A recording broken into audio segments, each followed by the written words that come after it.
Ahava, blessings, happy full moon in the sign of Virgo. This is a full moon lunar eclipse that is happening on the 14th of March. And it is happening, it's happening on the 13th, late in the evening on the Pacific coast. So it's happening at 11:54 Pacific Standard, 2:54 Eastern Standard Time, and it is happening in the early hours of the morning, Central European Time, 7:54 in the morning on the 14th. So there's a lot of energy, so much energy that is percolating through the ethers. So we're going to talk about the energies of this full moon, and we are going to talk about what we can do about it. For those that don't know me, my name is Aurea. I am an ordained Magdalene priestess, Reiki master, and sound alchemist. And for those that are coming back, returning to the channel, welcome back. We are going to dive into the astrology of this moon. My approach to astrology is a Kabbalistic lens through it. It's not the typical Western astrology. I incorporate a lot of the Aramaic Hebrew letters, the frequencies that created the different zodiacal frequencies, the different planets. So there's a lot to uncover and unravel during this full moon. So we are in the cycle, the lunar cycle of Pisces, Adar. We are in the full moon portal. And you may notice that people are incredibly grumpy, grouchy, irritable, very emotional, very high strung, lots of anxiety. You can also be very tired, very drained. You can also feel incredibly creative and incredibly active. Or you can basically go back and forth. So there's a lot. There's a lot. I personally have been feeling this energy. The Venus retrograde very powerfully. Mercury is going retrograde on the 14th. And the Venus retrograde has made me very feisty, but it's also helped me realign and reconfigure, revisit whether my values are in true alignment with my soul, with my mission. But it's also made me very feisty. It's made me very creative. So there's a lot of beauty that can come from retrograde periods if you just slow down. Yeshua and Mary Magdalene and Mother Mary, they were all Hebrew mystics. They were a part of the Chokhmah traditions, the wisdom traditions of the divine feminine, because wisdom is the Sophia, is the divine feminine, is the Shekinah. And for them, the lunar cycle, the year began, the zodiacal year began with Virgo and ended with Leo. So this full moon is in the sign of Virgo. Virgo is the priestess. Virgo is a very analytical, very perfectionist, very earthy, stable, about the practicality of a certain course of action type of sign. They're ruled by Mercury, they can be very, very in their head. So they can tend to have an anxious stomach. They can tend to have a lot of anxiety in the head because their mind is always going. Not the way Gemini's mind is going, but similar, very, very in the head, very analytical, very detail-oriented. Virgo rules the 6th house, which has to do with your daily habits, your practices, your routine. The daily habits that allow you to incarnate and embody and experience a more fruitful, fulfilled, cohesive, enjoyable human experience. Virgo is always prepared, always has an answer for everything. And most of the time, they're right. This Virgo moon is conjunct a few situations. So let me talk about that. The sun is in Pisces. Pisces is ruled by the planet Neptune in modern astrology, but in biblical astrology, it is ruled by Jupiter. Jupiter is the planet of expansion. And Pisces is a very deep, mystical, intuitive, ethereal, highly emotional, very sensitive, very empathic. It's all about the mysteries and the subconscious and the unseen. So what do eclipses do? Eclipses are opportunities for us to reveal what has been hidden. Eclipses are very fast energy. It's an energy of taking things out that are not in alignment with your highest good. So because of all of the conjunctions happening in the oppositions, this full moon is quite intense. It is a lot for many people, including myself, and I'm used to navigating the energies. And the reason we seek to understand the energies of the cycles is so they can teach us the lesson and the wisdom that they hold. The sun is at 23 degrees Pisces, and it is in a trine with Mars at 18 degrees Cancer.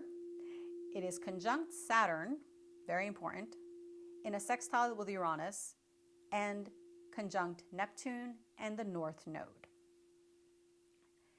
What does that mean? The North Node is your mission. It is what you came here to do, what your soul chose to express this lifetime. It is the place where you are out of your comfort zone. Your South Node, however, is where you are in your comfort zone. You've done that, been there, and that's where you feel at home. So the North Node is what we as a soul is working towards embodying. Neptune is the planet, the current modern ruler of Pisces. Neptune represents the soul unencumbered by the body.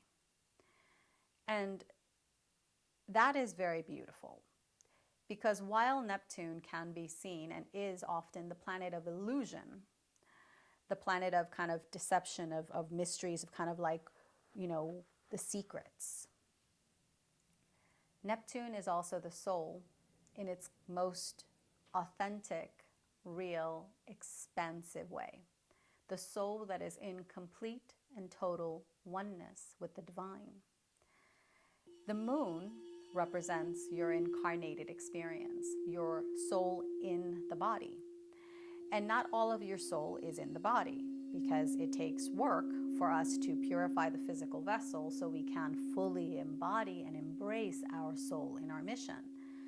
And oftentimes we go through life not embodied. We go through life just going through the motions, doing the things that we were programmed to do, the things that we think are what we should be doing, the things that we think hold value. But in reality, when we look at the totality of our human experience, it really doesn't mean anything, because we are infinite. All of those labels wind up being impediments that we must free ourselves from. The moon in Virgo at 23 degrees, that's a number 5. The number 5 is about self-mastery. It is about self-mastery, sovereignty, the divine masculine, taking action, knowing what you want and going for it. Back to self-mastery. Self-mastery, sovereignty. Virgo is the sovereign virgin queen. Virgin doesn't mean untouched, it means sovereign. Completely in self-mastery of your human experience. Virgo represents that energy of the priestess that stands in the threshold between the two worlds and is weaving and intertwining and fusing and uniting the polarities. This is what we're doing during a full moon. We are allowing ourselves to be illuminated, to receive the wisdom that we need in order to unify, to bring together all of those parts of ourselves that we have constantly sought to undermine, to ostracize. We don't like that part about ourselves, so we deny it and we sweep it under the rug. That's not what we do during this full moon, because this full moon is an eclipse. An eclipse, if we're not willing to go seek the answers, the eclipse will get quite rough with you and take things, plop things down, and give no F's about it. it just will do. The energy will just flow. And if you have resistance and you are in the ego, it's a recipe for disaster, because the human condition is one where we think that the ego is where it's at, and the ego thinks that it knows everything and wants to keep us safe and confined. And by safe, I mean confined. I really do mean confined, because the mind, the ego, can only quantify what it already knows, which means this little box. If something is out here, that is seen as impossible to the ego and therefore not to be done. However, the ego personality, the lesser self, is not your true essence. Your true nature is soul, is divine, cosmic consciousness, infinite oneness, expansive, limitless, boundless. That's your true essence. So to define ourselves in the limited, dualistic perspective of this human incarnation is kind of dumb. We can choose. This is a very karmic moon, because during this lunation, we can choose to embody our light, our soul, to embrace the dissolution of the ego and align with the soul and live a soul-led experience. Or we can choose to allow the restrictions, the perceived restrictions, Saturn, of our karmas, our traumas, our limiting beliefs, to continue, of the dualistic perspective of this world, to continue to perpetuate with that energy. So we can continue to be in the same rat race, in the same circle, in the same loops, the same karmic cycles, or we can break free and liberate ourselves. That is the energy of this moon. We have the ability to liberate ourselves, and that is not often easy. It is oftentimes quite painful and difficult. You may be crying because you feel a mourning for the person that you are, that's dying, the part of you that is dying. But there is hope, because the part of you that is surrendering to the divine, that knows that it is one with everything, that part of you is being birthed. The moon is in a sextile with Mars, in opposition with Saturn. So we have the moon and the restriction planet, in a trine with Uranus, expansion, deep awakenings, and also in opposition with Neptune in the North Node.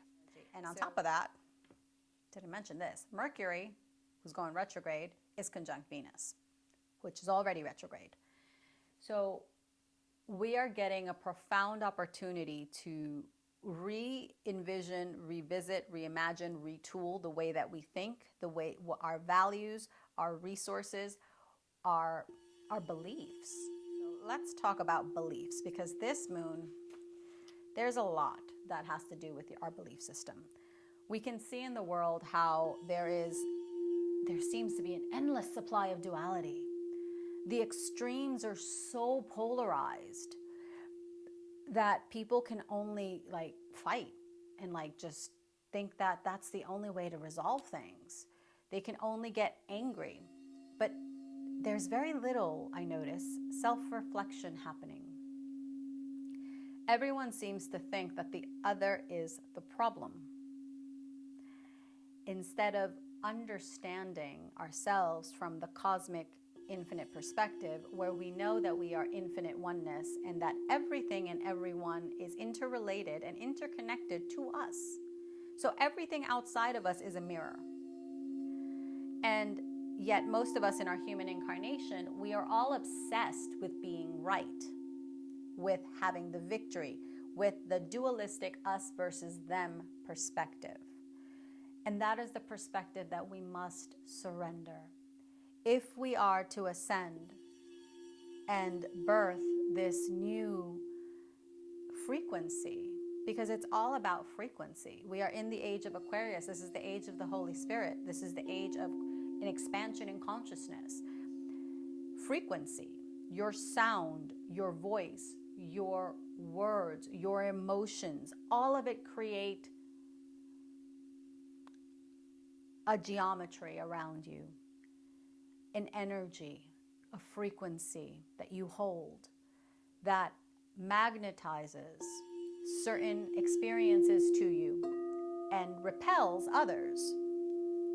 So when we are stuck in choosing to continue to perpetuate duality, this us versus them mentality, what we are doing is we are continuing to perpetuate and sow the seeds of duality.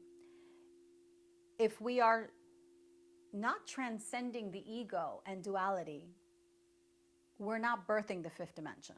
We're birthing more of the same 3D, almost 4D or 4.25D nonsense. So we have the choice now to embrace our mission. We have the opportunity to embrace the dissolution of the ego in favor of allowing our soul, the light, to lead us. We have the ability to choose to transcend duality. Everything that we see, if it has a label, it is of the earthly world. If it is duality, it is of the earthly world. Duality does not exist in the higher realms, in oneness, in cosmic source. It doesn't. There is no duality because all is one. This is what we are coming back to remembering. And this is why the Chokhmah traditions, the Sophia, the alignment with wisdom is so important. This is why what Yeshua and Mary Magdalene and the Hebrew mystics, Mother Mary, this is why what they taught was so revolutionary and groundbreaking, because it was aligning with wisdom. It wasn't about being right. It wasn't about maintaining the status quo. It wasn't about what the ego personality thought was right and dogmatically correct. It was about our own experience with the divine, about our union with the divine, the dissolution of the ego in favor of seeking wisdom, seeking Sophia, seeking the embodiment of the Shekinah, of Sophia, of wisdom. And in order to embody wisdom, we need to surrender. We need to let go. Whatever needs to be shed from you, we have to be willing to let it go. You cannot hold on to old baggage, old traumas, old limiting beliefs, outdated patterns and ways of thinking and being and doing, and think that you can birth a new reality. That's not how that works, because the frequencies are incompatible. If we are holding the frequency of duality and we keep feeding that beast, we are only going to birth more duality, more experiences that bring us more of this divide, more separation, more disharmony, more disunity. So what can we do? What we can do is we can choose to align with our heart, choose to embody wisdom. Get to know what wisdom feels like in your body, because your body holds wisdom. Your body holds the codes, not just your physical DNA codes, the spiritual DNA. Your body holds that sacred geometry in its field. How do we unlock it? Through meditation, through prayer, through practice, through mantras, through movement meditations. There are so many ways, through communing with nature, through sun gazing, so many ways we could do it. But the key is to be willing to surrender all that you know. Be willing to surrender all that you think you know. Actually, it's kind of my favorite line is, "You know nothing, Jon Snow" from Game of Thrones. Because that's really what we have to embrace, that we know nothing. We know nothing. We are vessels for the divine. The divine flows through us. How do we invite and nurture more of that light within? How do we align more deeply with the frequencies of love, of harmony, of union, of cosmic harmony and union? how do we live the way of love? How do we live from that perspective to seek to unify rather than to destroy and to create more division? So the path of Sophia, the path of love, the path of wisdom, what it leads us to is expansion and change and growth, transformation on a soul level, embodiment of the soul, of your infinite expansive self. So whatever is going on in your life, we must learn to have faith and trust that we are held by the divine. There is nothing that we haven't already done. We've all of us starseeds, all of us light workers, we've trained for this. We've spent lifetimes fine-tuning our alignment in order to be here now at this time of massive change on earth, to hold that light, to not just hold it and embody it, to share and be that light, to be able to spark that light within others, to share that infinite self that is love. That is the path of the priestess. That is the path of the Magdalene. That is the path of the great mystics and ascended teachers. The path of the soul. And that is what we are coming back into remembrance. We are coming back into remembrance that we are infinite consciousness. So rest, nurture yourself, align, pay attention to your dreams, drink plenty of water, pay attention before you speak, think, feel into the heart, breathe into the heart, breathe particularly, breathe, yes, breathe. Breathe before you respond. We can choose to be combative and feel like our sense of self is being attacked. But when our beliefs are being attacked. But this is when we identify with those beliefs. When we know that we are so far more than our gender, our creed, our religion, etc., the money in the bank, our education, when we know we are infinite consciousness, we are infinite oneness, we can live from a more aligned perspective and transcend duality. I like to do this through working with crystal alchemy bowls. I find them incredibly effective. If you want to hear more about the energies, you can also tune into my podcast episodes. They're linked below in the show notes. Well, in the notes for the YouTube video.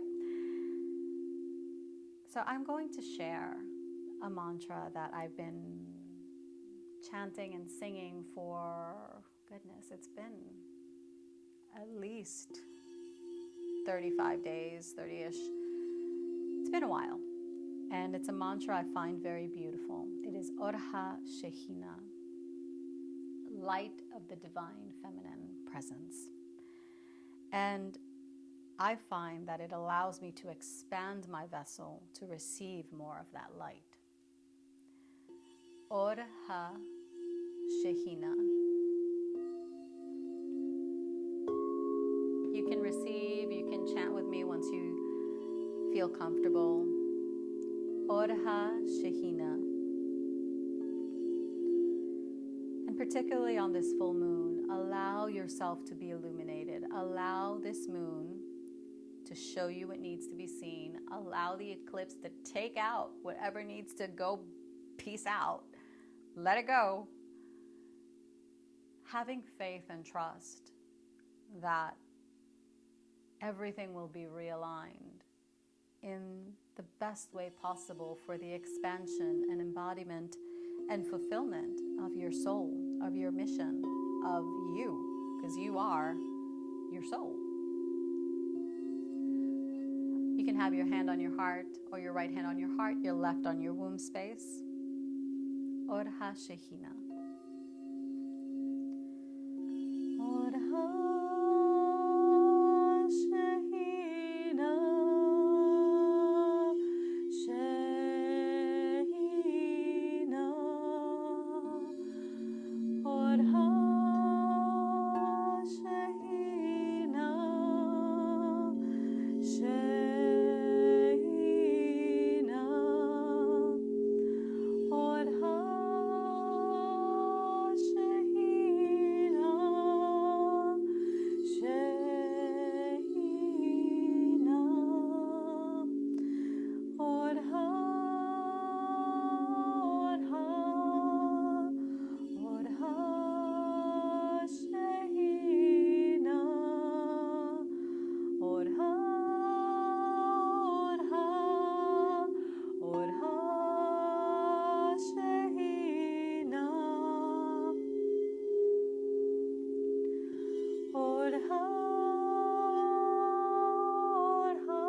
allow what needs to be stripped away, to fall away. The more that we hold on, the more painful it is to evolve. Allow yourself to surrender in complete trust that the divine is holding you, is protecting you, is there for you. Allow yourself to trust, surrender, have faith. Allow yourself to embody and radiate and share the infinite light that you are. Have a blessed full moon. If you enjoyed this, like, share, subscribe. Comment below, let me know how you are experiencing this full moon. And if you have any questions, of course, you can also comment below. Have a blessed full moon. Ahava.